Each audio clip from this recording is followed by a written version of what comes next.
Good afternoon, everyone. It's Tom Sydney Bushnell, aka Numbers. Welcome to Psych.Club. Well, in association with Psych.Club, but we're going to do a show on the TomNumbers show, my second channel, which is top of your game. And I have the wonderful tarot by Janine. Janine, you're my first lady guest on the show. Wow. So I'm very honored to have you on here. Following the likes of Michael Gambon, Matt Letitia, Gus Poirier, Sven-Goran Eriksson, a little piece from Jürgen Klinsmann. So tarot by Janine. So Janine, I wanted to start off and I wanted to ask, what was life like for you growing up in Canada? What was it, in Calgary or Edmonton, or where did life begin for you? Interesting. Okay. So my dad was a forest ranger. Okay. When I was young, and we had lots of kids. There were 7 children, and he was moved around at various different forestry stations. So if you look up what's it like to be a forest ranger in Alberta, Canada, you could probably Google that and find out. So we'd be placed in forestry homes. So they'd have been owned by the forestry. So it's like a division of the government. And he would be in charge of like 100 square miles. Back then it would have been called miles of forest. And so we were always out of town. So when I was really young, I grew up more in nature. And often there was one place in particular I remember was very mountainous. We were at the foot of what's called Castle Mountain. And we were at what's called Castle Ranger Station. Now, I think Castle Mountain has been made into a ski hill, but then it wasn't. So now it's a ski resort because it's quite an amazing spot. But we lived there, and it was there, I think around there. I think the family completed, like we had, by then, I think we would have had all the 7 kids. But anyway, then my dad and mom moved us, long story short, to Edmonton, okay, because they felt we needed better education, like all those kids. We were taking like a couple hours bus ride just to go to school, the older kids. So things were getting a little rough in the ranger stations. It was too hard to get the kids to school. So my dad took a job. I think he was a dispatcher, airline dispatcher for the government again. So helicopters and small aircraft, but I'm not exactly sure about those details, but I remember he was like an air traffic controller of some kind. He hated that job. It was really high stress. Then he got another kind of a desk job, and we ended up in Sherwood Park finally, which is one of the world's largest suburbs. It was literally called the world's largest suburb at one point. So you can imagine going from these really rural areas to the world's largest suburb. But the good news was I was really close to a graveyard. Now that might sound weird to some people, but as a very young person, I loved graveyards, and that is a fact. And I still to this day could like lunching in a graveyard is a really great idea for me, especially if the graves are the old-fashioned variety. I just love the look of like graveyards with the old-fashioned gravestones. It's beautiful. It's one of the most peaceful places in the world, as far as I'm concerned, is a graveyard. So I'm completely comfortable with passed over energies. And that's when I started making friends with the other side. So I was attracted to playing in the graveyard. My mom probably didn't even know I was doing that.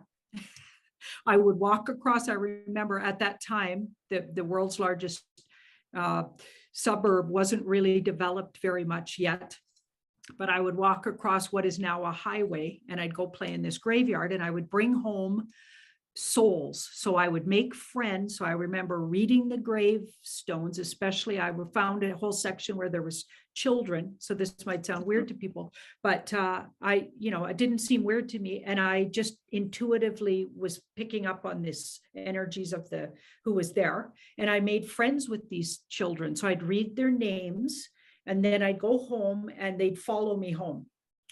And I remember the wind we had this gate that would slam shut when the wind was blowing, and I would count how many times it would slam shut. And that was how many of those children came to play with me. And we'd play in the backyard together. Of course, my mom thought I was a bit odd. because I wasn't playing with actual kids. Yeah. I seem to be playing, but you know, you've watched kids, they play in this imagination world. I was in the imagination world a lot. Okay, but then speed up. I was pretty typical bringing up in a, if you could think, suburb, big family in a small bungalow, you know, it was kind of crowded, but at least we had each other. Rode my bike a lot. And I had a really big experience on my bike that kind of led me to, now I know what that experience was. About age 9, I was riding around this suburb, and it felt like the whole world stopped, and storm clouds moved in, and everybody went inside. So it was a summer day. I'm riding my bike, and all of a sudden everything turned strange, and everyone seemed to disappear off the streets, and I was alone, and a storm moved in really fast, but it didn't rain or anything. And it appeared to me what was like, some people would call it a burning bush. So I had one of those spiritual experiences that Christians might describe as the burning bush. And behind this burning bush, a voice talked to me, it seemed like. And it was like, I thought, God, right? So I got this direct message from a God or a universal energy that I would now call the universe. And I was told that I was going to be a spiritual leader. And I was like, wow. So here I'm being brought up Catholic. So in my mind, I'm like, oh, I'm going to be a priest. Right. Interest, because I could, what else reference? I didn't have any other reference. Yeah. And my father and mother were very Catholic. So I was like, okay, I'm going to be a priest. And it felt like I was very much told about what I was going to be doing. So I ran home. Everything turned normal again after that experience. And I ran home and I told my Mom, I had this experience. I describe it. And I said, I'm going to be a priest, because they said I was going to be a spiritual leader. Yeah. And my mom said, no, you can't. You're a girl. So they must have meant nun. Right. You're going to be a nun. And she was quite excited. And I thought to myself, okay, nuns taught me in the schools, and they were the biggest creeps. Right. I'm just going to say it. Every one of them. There wasn't a nice one among them. They were nasty. And I'm like, there's no way. In my mind, I thought, okay, if I can't be a priest, then Catholicism's not for me. I remember thinking that at age 9, and I started moving away from the way my parents saw the faith. But I started developing spiritually on my own, and it was all in my own head, and I never told anybody because I'm a bit very independent. And after that, I just didn't. I was like this to whatever my mom and dad said about spirituality. I'm like, right, yeah. You guys are nice. Yeah. You're not that bright about stuff. You know, I just knew. And I intuitively went inside, and my connection to my higher self was like, that was a real experience. So what they're describing must be wrong. So I'm going with my own. So I just developed spiritually really on my own, not telling anybody, by the way. Okay. And then, right around in my 20s, somebody took me for my first card reading.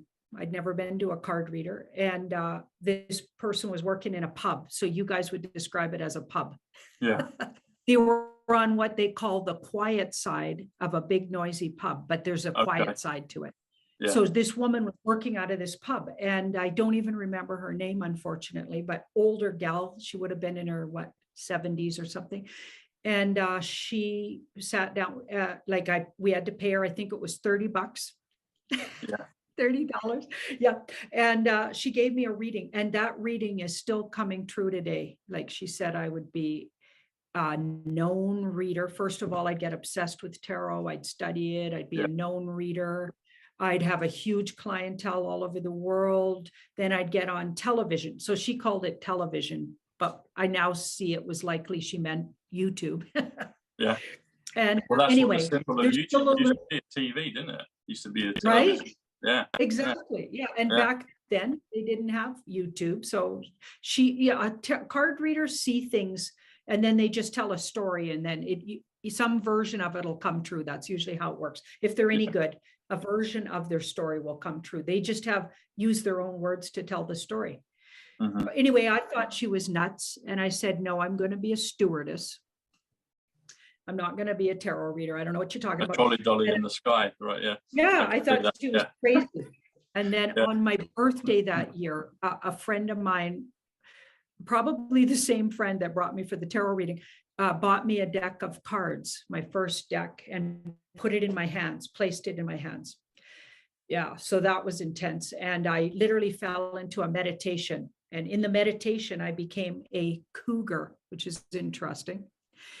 Golden cougar. And now when I look it up, I'm part Indigenous Canadian, like we have that in our family background. My dad's a Métis, I'd say. You could call him a Métis. Anyway, this Indigenous, like when you look it up, how Indigenous people see cougar medicine. Mm-hmm. So the medicine of, so it was telling me I was like a cougar medicine person, is what how I read that. Is a spiritual leader, a female spiritual leader. If you look up cougar in Native medicine understanding. Okay. And being spirituality, that's what they mean by that. Anyway, so I was like, wow, okay, this is important. And the first thing that the cougar energy, I came out of that meditation, it was almost like I fainted at my birthday party, but I kind of came to a few minutes later, and everybody was standing around me, worried about me.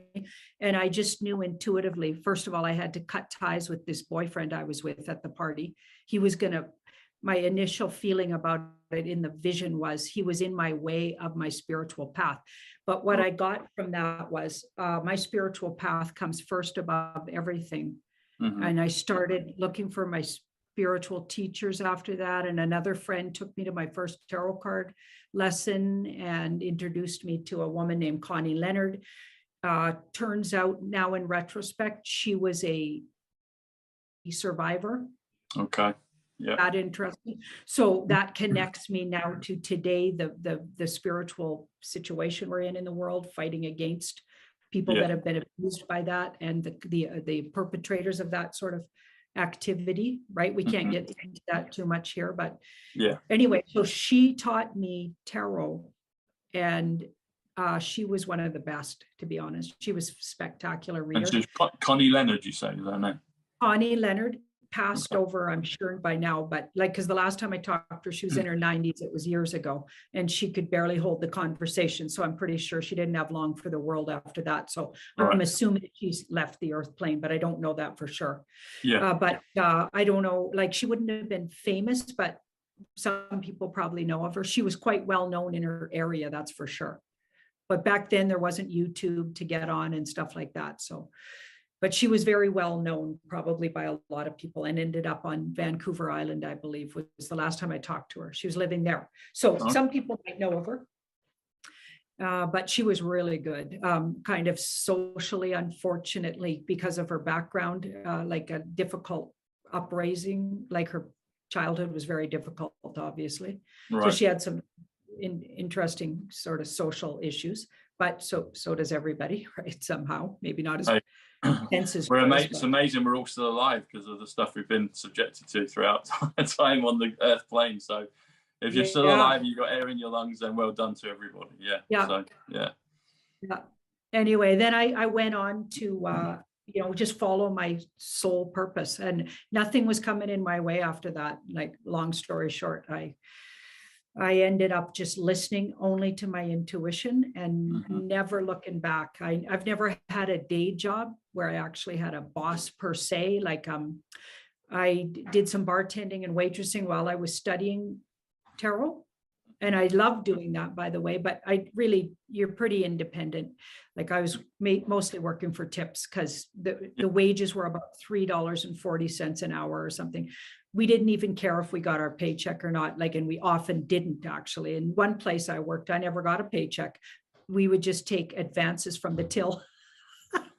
Yeah. So I've never really been a documented worker, really, not really. But I've always been then I was a reader, and I just studied it for about 6 years, and astrology, before I felt confident. But when I was studying astrology, we had an ephemeris. That's how we read astrology charts. I would ephemeris, what's that? It's actually the thing that you would make a chart from. So it's charting. it charts like what's in the skies above you according to the latitude and longitude. So you look up certain areas in the world according to the latitude, longitude, and you look up the time, and you can find out where the stars are going to be placed at that time. You can look ahead or behind. Okay. So you need to know how to read it. It's a language, but I naturally took to astrology. Like I really understood it as soon as I saw it's like a visual language. I just was like, okay, this makes sense. I had a natural intuitive knowing, and I used to take my ephemeris to make money, like to feed myself.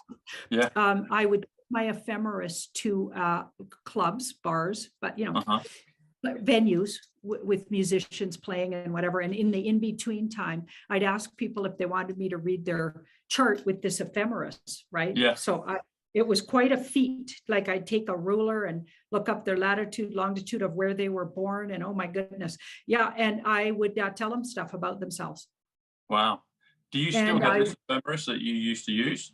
It's all ripped up. So it's been so tattered. Yeah. Okay. It's like a treasure match to the future. Yeah, but actually, you can order ephemerises. Okay. Mine was a really fat one. I haven't seen those around for a long time. It was like 100-year or something ephemeris. You could look up going backwards or forwards 100 years. But after a certain time, now they make just little ones year by year, and you can also look up online. Okay. An ephemeris. People that study astrology, they know what I'm talking about. But nowadays, everything's online, so you don't actually need an ephemeris. Yeah. But it is pretty cool if you can actually read from an ephemeris. It's pretty cool. So when you were doing this at the bars and clubs and asking people to have the ephemeris reading, were you also doing tarot at the same time, or you developed tarot just a little later or a bit before? Or I wasn't confident enough to whip out the cards yet in those days. So the ephemeris, but astrology, I must have studied in other lifetimes because it was a natural. Okay. Like I don't take it past your basic birth chart. I don't really know past that. If I studied that, I could probably figure it all out pretty quick, but it's not, I got more obsessed with tarot later. Okay. But I was the whole time studying tarot, but I wasn't confident to bring the cards to those places and do cards. Later, I started doing that in coffee shops. And then I found places that would let me read there and build a clientele. Long story short, I ended up in the Haida Gwaii, what was used to known as the Queen Charlotte Islands. Yeah, renamed. We spoke about that. And I studied Native medicine. By then I had a daughter, and I studied with a Haida medicine man, Nunkithka. That was his name. Anyway, it's Nunkithka. That was his Haida. Okay. Yeah, I can't even remember what his English name would have been, or even if did he have one, because he was actually trained. He was taken at age 3 and hidden away so he wouldn't be sent to a residential school. He was hidden away on an island. There's a certain island where they train the medicine people, or they used to, but he was one of the last ones trained like that. So he was taken, and this is what he told me anyway. He told there was other students as well as myself, but he was taken and trained up by a medicine man, not like away from his parents. And he didn't even know English for quite a while. Okay. He only knew his Haida language, and was very magically trained. So this guy shape-shifted. I watched him shape-shift. Really? And he was super magical. Now, I just want to say though, people get confused. Like they think people trained in the magical arts are naturally spiritual or highly evolved. So I call him magical. I wouldn't say he was spiritual, like his idea wasn't spiritually evolve and help humans evolve in service to people. And he was magical and not necessarily always thinking about for the good of humans. And I'm not dissing him at all. I'm just saying, don't get confused with people magically trained equals spiritually evolved and nice. Got you. Yeah. He was really intense, and he knew about magic, and he knew about every shade of magic. Right. He was fascinating. But I did eventually step apart from him because I didn't agree with, he was telling me I had to stop doing tarot and become 100% into the native ways and become like a medicine woman. I would have been in line for that. But I was like, you know what? That sounds like Christianity telling me I have to step away from my spiritual connection with my soul is all about the tarot. So no, I'm not going to do that. It sounded too much like what Christianity wanted us to do. So I had to step away from him, but I do really respect what he taught me. When you said he shapeshift, I'm thinking, I used to see things, there was a TV show called Manimal. It was a bit like Knight Rider and the A-Team. It wasn't as big a popular show, but this guy would change into a panther and he would change into an eagle. Is that the shapeshifter, or can you describe what the shapeshifter was? Because I don't know. I've heard the phrase. Yeah. So he'd do ritual smudging. So he'd use smudge and various different herbs that he'd burn and drum. And he'd drum and drum and drum. And pretty soon his form would change. But this could go on for hours, by the way. And sometimes he could create time to stand still. And what you were looking at, first it was him, now you see a wolf, now you see a raven, like that. Really interesting. He could also change weather when he decided to. Yeah, it was fascinating. But he would go through hours of smudging and drumming. So he would literally change from human man form into a wolf or a raven before your eyes. Was the two I saw, but I bet he could have turned into anything he wanted. Yeah, he was quite fascinating. But it took time and focus, and he could only do it on certain times, it seems, but I don't know that for a fact. But we saw it a few times, the people that were studying with him.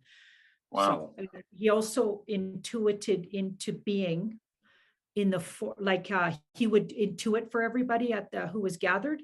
So he would do this. He would turn into a seer, so through chanting and drumming, and then he'd start telling you your future. So that's how he didn't use cards, but he used drumming and chanting, and then everybody sort of went into a trance almost like state, and time seemed to stand still.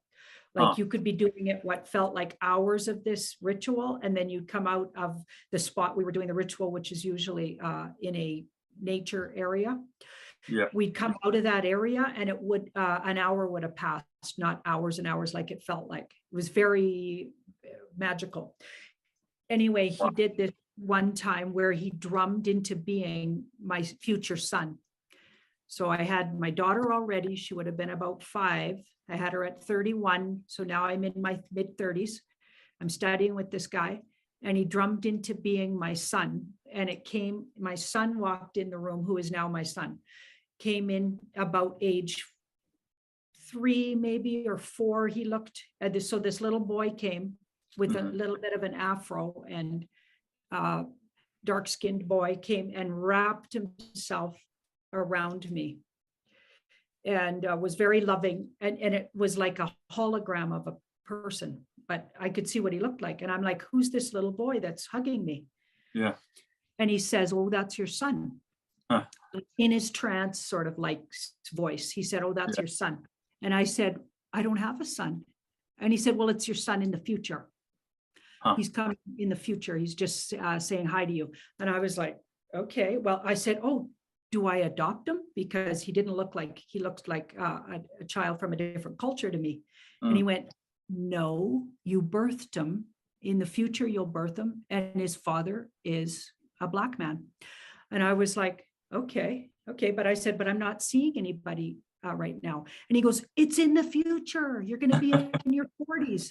And I was like, why would I do that in my 40s? Why would I go and have a child in my 40s? I just thought that was crazy, right? So I put it behind me, but that stuck with me, that vision of this beautiful child wrapping himself around me. And my son came in a really magical way in my 40s. Like it's unbelievable. Wow. Yeah. Anyway. Wow. Crazy experiences like that. How did it feel when you saw this guy change form? Like, did it kind of freak you out, or was it just something you were amazed by, spellbound? How did it feel? Because I'm it's really curious to physically see that, Yeah, don't forget that I hung out with spirit energy from a little girl, so nothing was so you're weird kind for of me. used to it. Kind of, or I just, and also when you were drumming and chanting for what seemed like hours, might not have been, because time doesn't exist in those rituals. Like it doesn't work like normal, but it would feel like hours and hours of this ritual. Okay, and so you're in a trance. So all of these things happen, and you just accept them. It's like your ego gets dropped in the drumming and ritual chanting, and your ego is the one that wouldn't believe that, and your ego is the part of you that doesn't see clearly and is manipulated, I think. So your higher self's present and is witnessing these things. Does it feel do you feel like you're in some kind of dream like state, trance state, or is it just as real as you going and getting a glass of water from the faucet in the kitchen? Kind of in the middle. Okay. Kind of in the middle, and when it's over, you're not sure it really happened. Like you're like, with that, like I remember coming out one time. We did this ritual, and it lasted for hours. I thought we were there for hours. It was very interesting in a nature setting in the Haida Gwaii, which is, by the way, one of the most magical places in the whole world that I've ever been. The place is magical. Anyway, so I came out of the bushes, right? And it was really, then my ego returned, and I was really concerned, like, oh my goodness, my daughter's been with a babysitter for hours. So of course it was a trusted person, but I was all worried, and I rushed to her, and it'd been an hour. Yeah, so it, like, the time displacement completely changed. Yeah, you wonder, okay, was that real? And by the way, we weren't on any kind of hallucinogenics or nothing like that was going on my part. That I, for sure, but fascinating. It's interesting you talk about the whole thing of time stopping, because just before the show, I looked at some numbers around yourself, and I've not done this before, but tarot reader comes to 125, comes to time travel, comes to John Kennedy, comes to Dark to Light. And you mentioned just in our conversation now, you said the word seer, and I'm familiar with the word seer, but SEER comes to 47, which comes to time. And you talked about time stopping, so that's really incredible. And I kind of get a sense of your experience as you're describing it to me. I'm kind of feeling a little bit of, maybe seeing a little bit of what it's like, but that's really cool. That's fascinating. Can I take you back a little bit more to when you were young, and you talked about the fascination with the graveyards and the gravestones? Like, it sounds to me like that was a regular occurrence for you. I mean, would you ever be able to see and talk to spirits? Did they look like holograms or anything like that, or was it more kind of just a feeling that you had, or did you anything? I'm kind of imagining like Star Wars when you see Yoda and Ben Kenobi and a spirit, and I'm just wondering if you got to see or feel the spirits in any way. It was a feeling, and it was like a download. It was like, so what people later, when I described it, they said, okay, you were channeling. So you didn't technically, or I didn't. So it was more, I would hear their whole life story. So these children would tell me things about themselves. And I felt like they were my friends, but I didn't visually see them. That's why I waited for the wind to slam that gate, because I remember counting how many of them came with me. And then I download sort of little things about them. So that's how we'd play our games. Like they might tell me games they wanted to play, or things that things about themselves, or things they knew about themselves. So we'd start playing a game together, but usually I'd wait to hear how many came with me from there. So that's just a memory from my childhood. And it's vague, the memory, but that's what I remember about it, but I don't remember seeing them visually. And visuals, even like after I stepped away from Nunkeithka, the medicine man, I continued to grow spiritually, and all of a sudden a spirit wolf would come. It wasn't him, but it was another wolf, and I would first hear a rustling as if a wolf, and right away I knew, okay, a wolf is coming down a hill. Okay, this is just a visual. So there's a wolf coming, and it sounded like a wolf coming calmly down a hill and the leaves, it would have been fall, the sound. So I would hear that sound, and my intuition would say, your wolf teacher is here. So in front of me would sit a large energy of a wolf, but I wouldn't see the wolf literally, but I knew what it looked like. So it was a very large gray and black wolf, and it continued my spiritual training. So the wolf would tell me things like, when you see this, this is what's going on for the person. Like, it would basically how to read people better. I was being trained spiritually. Wow. That's really interesting. So when you say wolf, Janine, wolf is 56, which is light, which is also April, and we're in the month of April. And then you said the wolf comes to 89. That comes to your last name, MORIGEAU, if I'm saying it correctly. MORIGEAU, yeah. MORIGEAU, that comes to 89, comes to the wolf. That's interesting that you could feel that. Yeah. What does Raven come to? I'm sure I've done this before. Raven, R-A-V-E-N, Raven 60. Okay. And Wolf 56, 116, Letitia. Interesting. Okay. And you said download. You talked about the gravestones. Gravestones comes to 145, comes to numerology. Russell Brand, he's putting out good messages, good Q messages, 145. But you said download, and this is something I wanted to ask you. So there's always a magical how it all kind of comes around. So download is 88, which is Trump. Purple, and you're wearing purple today, which is 88. Download. And I had a question about this, or an observation. So when I got the gift of the numbers come to me, I had my first kind of feeling of it when my cousin died in 2015. I met Ivanka Trump, and I started to notice the numbers, but not in an alphabetical numeric way. It was just literally at the beginning of lockdown in 2020. I looked up Diana's funeral time, 9:08 in the morning, 9 + 8, 17. Oh, it's Q. I didn't know what Q was until 2 months later. I was listening to Trump every night, 88, download, 88. So I felt, for me, it was like a download. It kind of almost happened literally overnight. And I kind of learned I could, instead of counting it out on my fingers, which took me about 10 days to do, maybe 3 weeks at maximum, and then I could do it fluently, but it felt like a download. And it just kind of all came at once. And I just got, hundreds of thousands of all these reference points. Because I don't think I could have done it any other way, really. If it had taken me years and years and years to learn it, I'd be still kind of, TomNumbers in kindergarten. It wouldn't have really been very effective.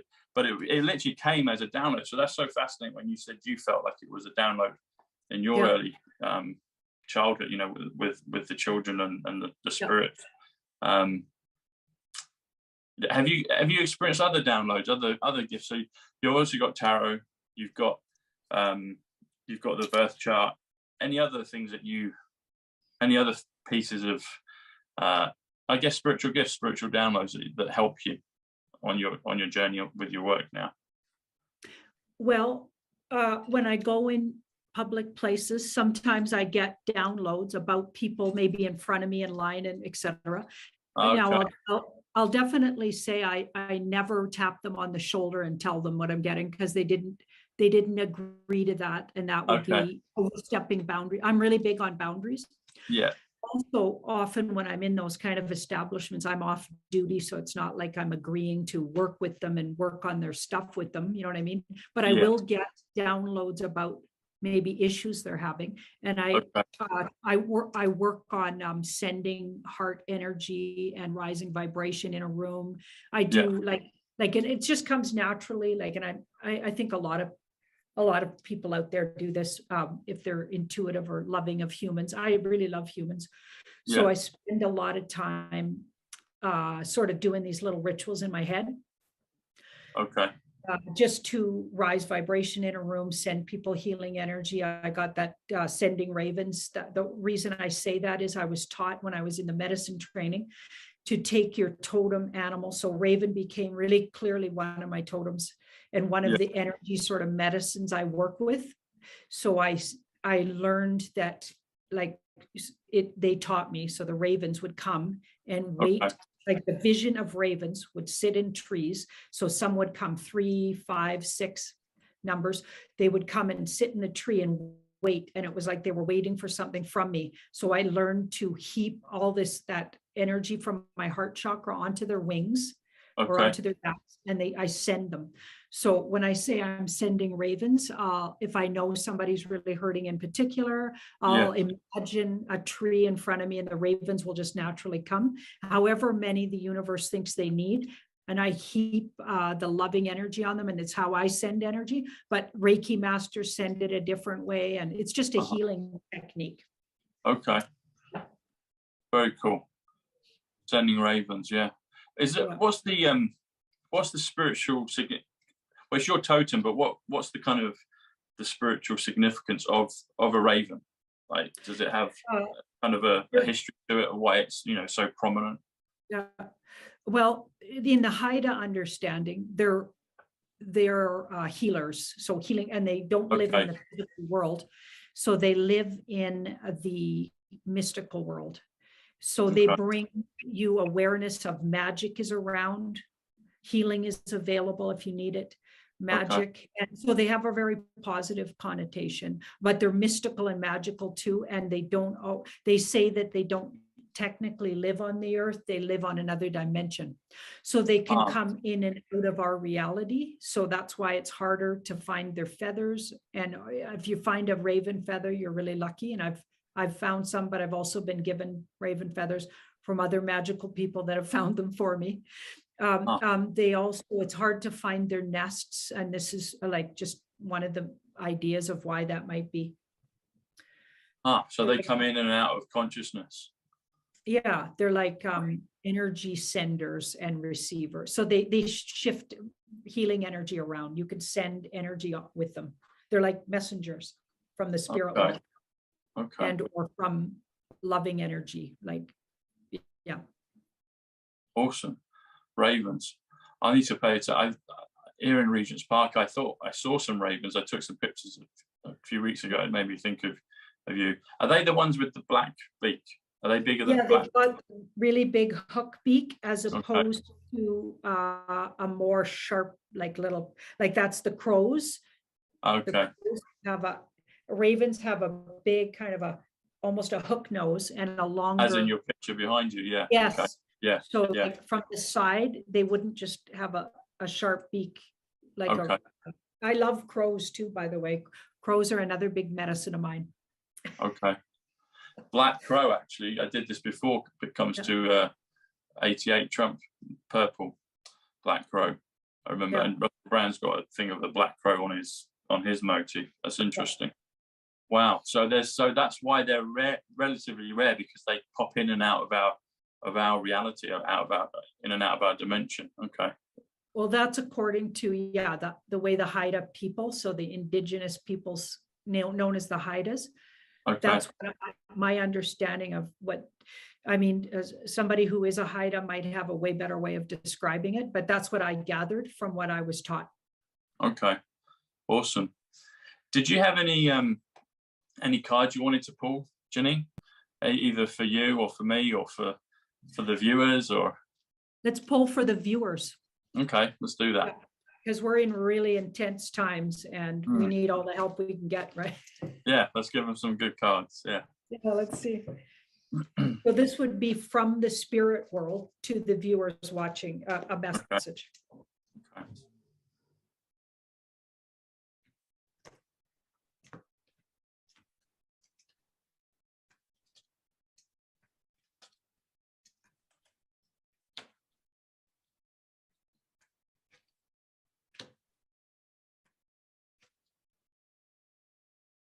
Wow. So that's interesting. A lot of your viewers might be waiting for a sign from either the White Hats or literally Trump himself. Okay. So waiting and feeling like maybe even like they've been abandoned by that group, or so there's a lot of angst maybe around why that group isn't more out in the open, or why isn't Mr. T reseated or something like that, because they've been waiting a really long time. They've been patiently waiting for a sign, very literal. And I know there's been a lot of signs, but we need something pretty specific, I think. At this point, we're at that juncture where if we're going to keep working like this, universe, send us. Yeah. So it feels like that's how that happens, could be really surprising, but that's about to happen. So that's good to know, because we need that. We need the curtain to get lifted on this movie. We need things to show themselves. We need a real direct communication from either the Alliance / White Hats group. So many different, you could call them so many different things, and different people have different ideas about what those words mean. But I think generally people know what I'm talking about there. So the group on the back channels, the group that's connected to Q, the groups that, the 17th letter of the alphabet that connects to that kind of information drops. We need something real literal here, and we're ready. So it looks like we're going to get our wish. We're going to get our wish. Excellent. Good. Please. You said you said white hats. White is 65, which is cougar. We spoke about cougar earlier for you. Hat is 29, which is Diana. Hats is 48, Tom. But white hats comes to 113, which comes to trumpet, comes to universe as well. So it's, white hats, universe. Wow. Trumpet. Look at that guy. What is he playing? A trumpet. There you go. I did. Yeah, he's waking up the dead here. Wow. Okay. There you go. Brilliant. That's a trumpet card if there ever was one. Yeah, it is.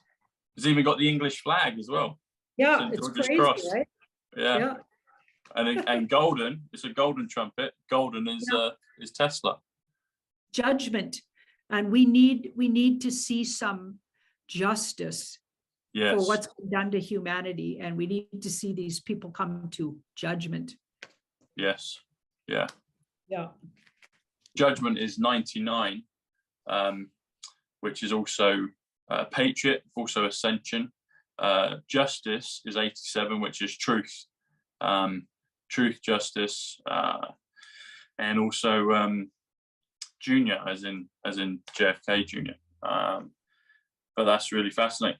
There's it looks like you're gonna pull another set of cards.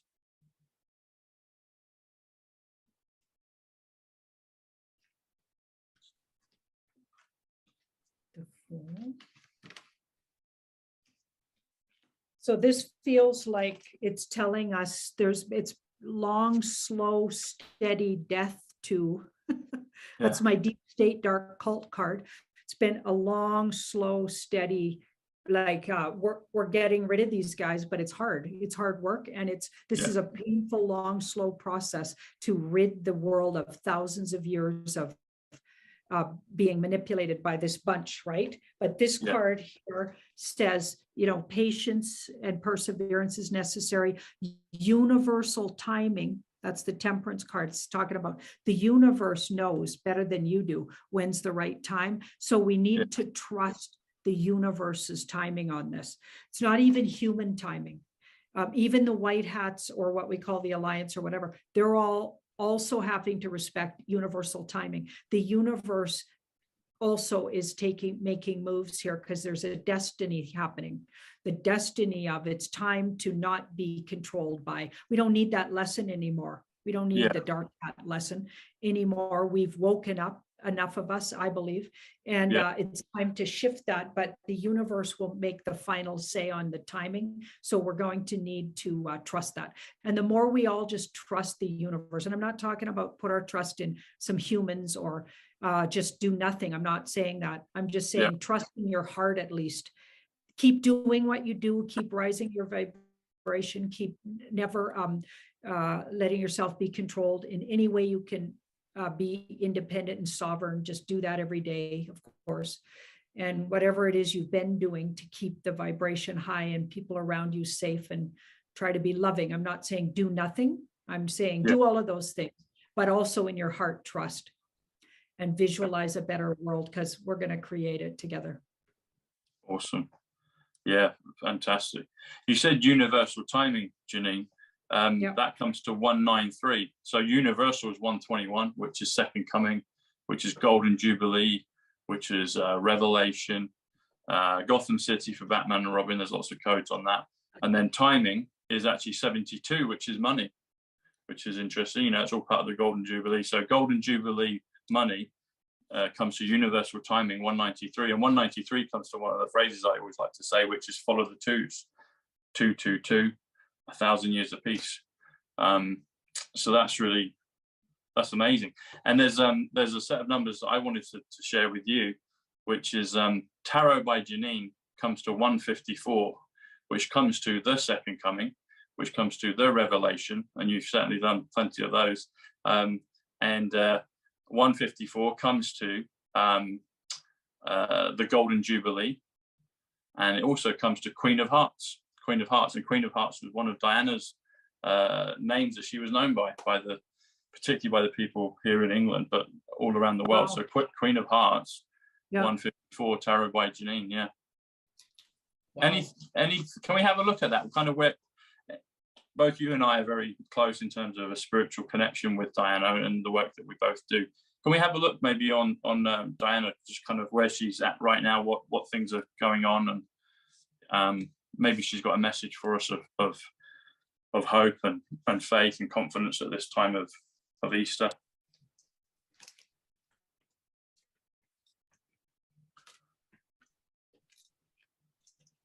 Wow, she's also talking about the waiting we've been doing. Okay. Because there's not to forget, there's all kinds of things we don't know about going on. Yes. So not forget that. And karmic, so that's a karmic kind of balance card. Things are coming to karmic balance. And again, they're being very careful about it. So I think she's talking again about the back channels that have been working on to help change things for humanity. And that could even be the off-world back channels. I've connected her to those off-world intelligences. Yes. But this is a patience, perseverance, and this guy is very careful. So we know they've been very careful in the way they've done things. And a lot of people don't agree with how they've done things, but they've done things so to give the least harm to the humanity as possible is what I've just what it seems like to me that they're doing. Yes. Yeah. So yeah, it's everything's things are just poised literally. And it's been a really hard, long, and we're done. We're like done. But there could be 4 more. Let's hope that's hours, but it could be days. Let's hope it's hours before a big shift starts to happen. But okay. Yeah, I think she's just giving us hope that things will shift. And she's sort of feels like she's commiserating with us. Right. About how hard it's been. She's remember, she's very emotional being that cancer and from her heart. Yeah. Yes, so I think she's feeling for us and giving us hope that it's coming. It's been hard and she's recognizing that. Yeah. Do you see anything else further with the cards you just pulled? Do you see a crescendo of things really like kind of wow, that people are kind of, it's undeniable, or do you see more of this transition where, maybe in a few years down the line, we'll kind of look back and be like, oh, wow, look, the world has changed. Not us, but the population as a whole. I think it'll be more of a crescendo than that with that ace. Okay, good. Aces are sudden and fiery and intense and passionate. And then this is our good army card. So I feel like we still might be in line for them stepping out in a really intense way around who knows what situation. It's not wanted to be absolutely clear about that. Yeah. So that's part of the trusting, I guess. Yeah. And in closing, you talked about Diana working with the off-world back channel. I sent a couple of pictures to you this week. You and I and Michael did a show about a week or 2 ago and we talked about Bruce Willis, and I mentioned Back to the Future, and they were in the newspaper Daily Star, which is 109, which is Diana Spencer, which is 17. And then just yesterday, they did a front cover of Back to the Future again. I'm feeling like that's Space Force, the back channel, communicating and confirming the work that we've all been doing together, particularly in terms of time travel, Back to the Future, and off-worlders. And we're just wondering if that concurs with what you're seeing. Interesting. So the Wheel of Fortune is aligning with this off-world intelligence, or this even beyond our human experience intelligence. I often get that with the Hermit. It's like maybe even our future selves. So I feel like that message might have been a message about the wisdom of our future selves, or ourselves catching up to our future. That's what it said in one of the articles. It said they like say that aliens, UFOs can be often our future selves. Yeah, they're the ones who will put that out there. So they're getting us ready for something. Wow, incredible. Incredible. Well, Janine, it's been an absolute pleasure as always. Thank you. And thanks so much for sharing your story, because that's really revealing. I didn't know a lot of those things, and I'm sure the viewers will love that. And can you tell everyone where they can find you? I'll put the links below, but how can they find you, Janine, and get in touch with you? Tarot by Janine @gmail.com is my email. Okay. And you can find it if you go to my Tarot by Janine, .com. Actually, that's my tarotbyjanine.com is my website, but I don't do personal readings anymore. So watching me on YouTube is awesome. The best way. Yeah. And what's both of your channels? Tarot by Janine and Sending Ravens with Tarot by Janine. Those are my two channels. Awesome. I'll put the links below. So everyone at the TomNumbers show, go over and see Janine and watch her shows, because you're the only tarot reader that I know, but I was lucky I got a world-class one straight off the bat. So I was convinced right from the beginning. So yeah, she's awesome. It's fantastic. All right, Janine, thank you very much. And I'll see you soon. God bless. Take care. Okay. Thanks, Janine. Cheers. Bye.